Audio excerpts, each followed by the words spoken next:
Hey guys, for this video, I'm going to show you how to change your reset password in Zoho Mail. So once you're here in the Zoho login page, you're going to click on sign in over here at the top. Then you're going to input your Zoho Mail email address, then click on next. Then you will click on forgot password over here at the bottom.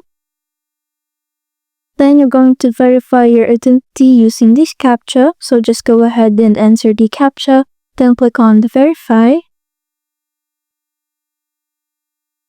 And after that, you're going to input the last password that you remember that you had. Then click on verify password.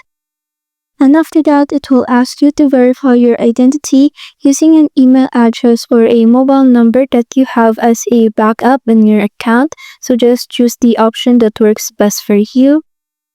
Then you're going to input the mobile number that you have set up with your account. Then click on send OTP.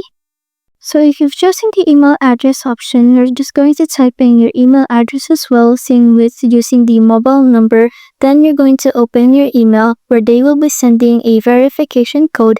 Then you're going to input the verification code over here so that you'll be able to access your account. And after you've input the code, you're going to click on verify. Then you're going to create a new password for your account. And after you've done that, just click on change password. Then just click on continue sign in. Then click on sign in again. And that's it. Thanks for watching.